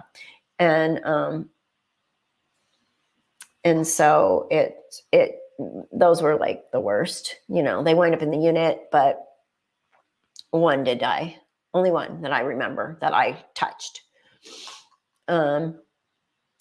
Let's see. I had COVID in February, then got Omicron in March. Omicron was far worse for me than COVID. I don't know what I had. Probably Omicron. Either way, I still, you can tell I still kind of have it. I mean, symptoms. Swollen legs, yeah. Swelling, blurry vision, headache, epigastric pain where your liver is up underneath your right rib cage, where your liver is, that can get inflamed. They can do panel, but a lot of people are like, I've had patients have a seizure at home because their preeclampsia becomes eclampsia. Very happy stories on a good note. Happy stories. People came in and they had beautiful babies. What was fun for me was being in my daughter's delivery, but I was like not a nurse at the moment. I was grandma. Yeah. I was like, and she was such a whiner when she had Jude. She was like, I don't care. I don't want to do it anymore. And one of my friends that I used to work with for years was her nurse. And I was like, I'm so sorry. And she's like, you know how this is. And I know, but that's my kid being a whiner right there. I don't want to do it anymore. And so anyway, she went really fast though, my daughter. And then Jen, the nurse, wound up having to hold Jude in, hold his head in, because here we go, our doctor's coming, but baby's right there in the perineum. And Jen's like, my arm was so sore when I was done because she was holding the baby. And doctor walked in, and that was it. Didn't even gown up. Put a glove on. Here's your baby. She had her baby. And then baby number 2, you guys were around when I had Luca. It was awesome. It was during COVID, but I was able to go as her doula. I was the first one that they allowed in to have an extra person during COVID. And that was really fast. She was so cute. So Jude was like 8.5 pounds and Luca was like 6 pounds. And she's this little tiny petite thing, and she's 1.5 years now. So those are my favorite births right there with my grandkids, and being able to be in there for that. So that's cool. Hopefully she'll have at least one more for me. They're coming back from Cabo. They're in Cabo right now. My grandkids have way better the life of travel than I do. And let's see. Jenny, you still haven't had COVID or was extremely asymptomatic? I hope my luck stays with me. Being sick is something I'm not good at. Yeah, okay, so my COVID, I went to Stagecoach Friday, Saturday, Sunday.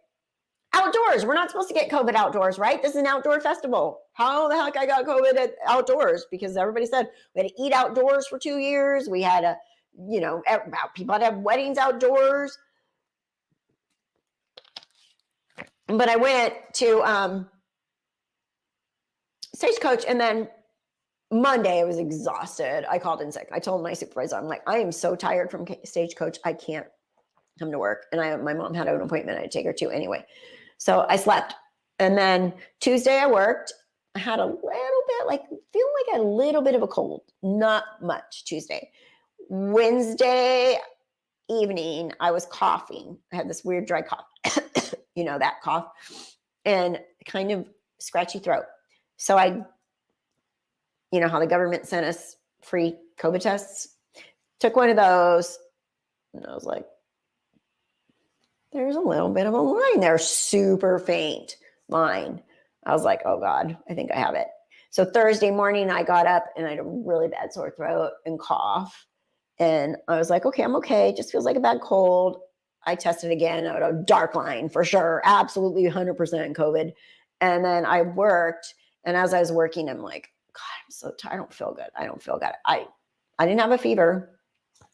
And so I got to go. So I left work halfway. And then I called out on Friday. Friday, I pretty much slept all day. Friday was probably my worst day. And Saturday, I pretty much slept all day. And then on Sunday, I was starting to feel a lot better. On Monday, I didn't work just because by law, I don't know if it's just California, but by law in California, companies that have over 100 employees have to give you 80 hours of COVID, have available to you 80 hours of extra PTO for COVID. So I had 80 hours available to me to take off, but I didn't use 80 hours. I just used 2 half days and 1 full day. And I was back to work on Tuesday. And so, now I'm just kind of like still kind of yucky. Yeah, that's true. 6 feet. You just have to do the social distancing. That's true. You're right. You still got to, and I'm standing in line talking to strangers. People are singing at the concert. Singing is really bad for COVID. Like when you sing, you spit. So people are probably like, spit's probably flying all over with COVID. And I got on the Stagecoach Facebook page and people are like, when do you get rid of stage cough? Because it's dusty in the desert and stuff. So people cough a lot after it. And I'm like, I don't think it's stage cough. I think you guys got COVID. And then people are like, I got COVID at Stagecoach. I got COVID. I'm like, oh God, it was rampant there. So Moderna in January of 21. And then March, like 1st. So last day of January. Oh yeah. And then on my birthday. So I got it on February 28th, got the 2nd dose of Moderna last year. And then I got my booster in January of this year. And I still caught COVID. So, right. Most of the Omicron variants are more highly contagious than earlier COVID strains too. And, as the virus mutates, usually the variants might be more contagious, but they're less deadly. I don't know if they've actually considered it now, not a pandemic, but an endemic. It's here to stay. COVID's not going anywhere. And if you get vaccinated, you can still get it. So, and again, my friends that I was with, they both had it around the same time, like 2 months ago. They both had the 2 vaccines, but not the booster. And they were with me and they didn't get COVID this time, and I did, and I'm boosted. So it's not going anywhere. It's here to stay. Just if you literally at this point, I think people really just need to take responsibility for their own healthcare and make sure if you are immune compromised, if you're a diabetic, if you're obese people do terrible with COVID. For some reason, COVID lives in fat cells, and obese people, they try a lot of them make it. I'm not saying every obese person dies, but my sister has a friend that works at the hospital I used to work at, and she's in like the something department. I don't know. But anyway, she says everything they try with obese people, they can't fix it. Like the ones that get really sick from it, they die. So, so it's not going away. Hopefully it becomes less deadly, becomes an endemic like the flu, and we're probably going to have vaccines for it forever, I think. I don't know. I was afraid of it at first, but it was to me, and maybe this is because I'm vaccinated, it felt like the flu. It just felt like the flu. I felt like I had the flu, Actually, my vaccine reaction was almost worse because I got fever and chills and bone aches with the vaccine reaction than this. This was just like respiratory, stuffy nose and watery eyes and sore throat. And I had a little bit of a fever. Yeah, it's like influenza. But yeah, I mean, I would just advise everybody, if you are, during cold and flu season, be really, really careful. Be careful in crowds. Be careful, if you even think that you're in a bad spot, wear a mask. I don't even know if the masks work, to be completely honest with you, unless you had an N95. These stupid masks that people throw all over, like lay it on the table and then put it back on, honestly, I don't really think the mask's the biggest stop on the whole thing. A sexy guy's breathing all over me. I didn't even notice. Oh my God, you guys, I got in trouble. Okay, I'll tell you my story. So we're at Stagecoach, thousands and thousands of people. I mean, the freaking, stage is 6 miles away, but they have the big screens. Carrie Underwood was awesome. So it was the last day. It was Sunday, and Luke Combs was getting ready to play. And so me and my friends, we went and got a drink because we're getting ready for Luke Combs to play. We had our chairs all set up, walking back to our chairs, like navigating through the people. Everybody has their lawn chairs and their blankets and navigating, like, we're happy. I probably had a few too many. I think I had a mixed drink, and I usually don't drink a mixed drink. And then I think their wine was stupid. It was like $20 for 3 ounces. I'm like, no, I don't want that. So I switched, which was dumb. But anyway, I wasn't drunk, but I was feeling no pain. And I'm walking, la, la, la, la, la, la. And so Joan's first, because we're walking through people. There's Joan, there's Patty, there's me, right? So Joan's walking and she stops. These people are like, blah, blah, blah, blah, blah, blah. Joan was like, So she goes and walks around them. And then Patty's like, what? To these people. And they're like, you can't come through here. And Patty's like, why? And I'm like, what? What did they say?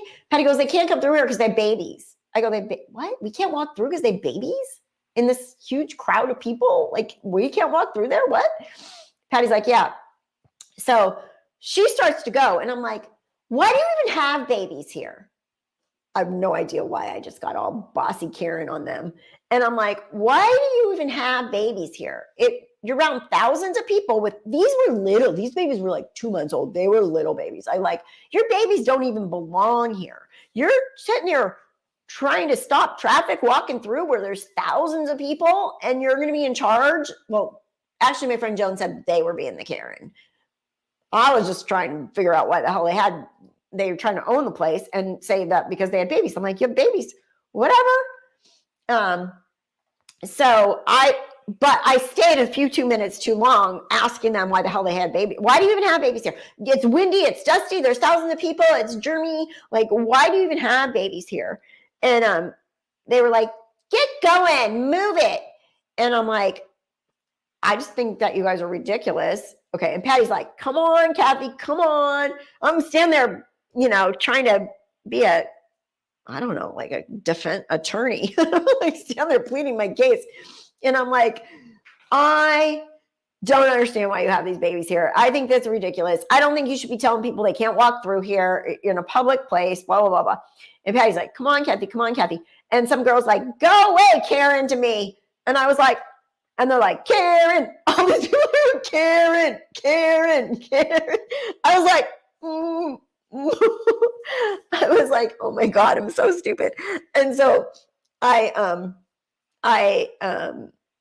like, okay. So I start to go, and these two girls, kind of beefy girls, but she was shorter than me, but she was like, she comes up like this. She like put her fist at me. And I was kind of looking down. I'm only 5'4", and I looked down at her, and Patty was like, come on, like she drags me away. She goes, that girl was going to beat you up. I'm like, oh my God, what the hell are babies here for? I sound like, oh my God. I was like, so stupid. And I told my son that. Michael's like, oh my God, Mom, people video that. Oh my God, that's going to show up on social media. People chanting Karen to you. Oh my God, social media is the worst. You're going to get brutalized on social media. I'm like, well, it's out there. It's out there now. I don't know. Anyway, that was my story. Stupid babies. Right? And that was my point. But Joan's like buff. My friend Joan, she works out all the time. Michael was like, well, where was Joan? Joan could take anybody. And I'm like this wimpy person, you know? And I know she just kept going. She was like, people are stupid and kept going, like in her mind. She didn't like, oh, your baby's here. Anyway, so got it. Bye, Lori. Thank you. Yeah, head over to Discord members. Jenny, I get parents wanting to do things, but seriously, people need to get sitters. I remember Valentine's Day one year going on a date to a horror movie at 10 p.m. and someone brought a baby. I have a movie theater story like that too.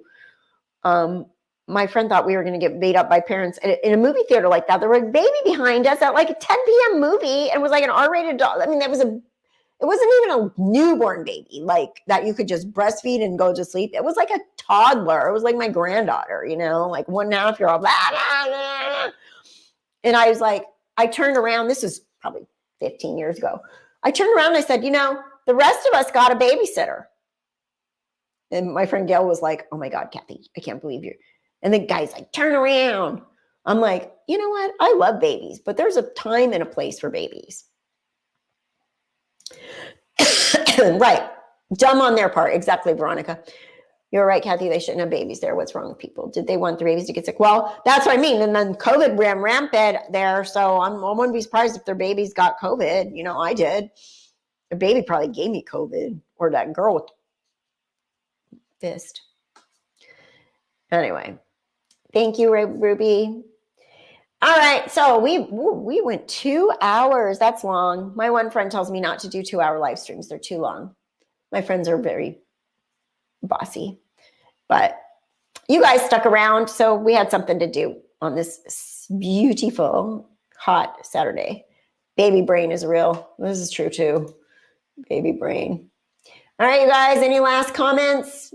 Please, please, please, or trampled on. Right, exactly. Could you imagine? We've all heard of concerts where people get trampled, like, you never, or, you know, like, I'm sorry, but like, think about the events where, you know, the big events where really tragic things happen, like in Vegas, that concert, the country concert there, you know, where people have to run for their lives. Like, I don't know why, but we have to think about that kind of stuff now. Can you imagine having to get your baby out of there? I'm glad you were here too. Thank you, everybody, for being here. And I really appreciate you. Like buttons matter for my channel. And then we'll keep in mind that we want to try to do CrimeCon in a year from now, a year and a half, whatever, a year and 3 months. I know, some of them do. Annie Cushing's one, she's like, I'll go watch her, but I'm like, oh my gosh, 5 hours later, she's still on.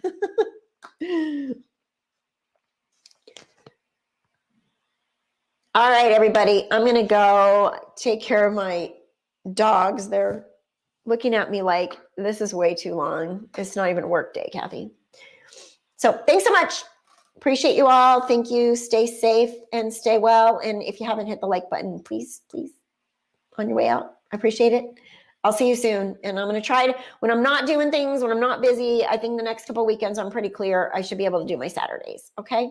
So take care, and we will keep, if there's any other cases and stuff you want to talk about, please let me know. Okay. All right. Talk to you soon. Bye, you guys.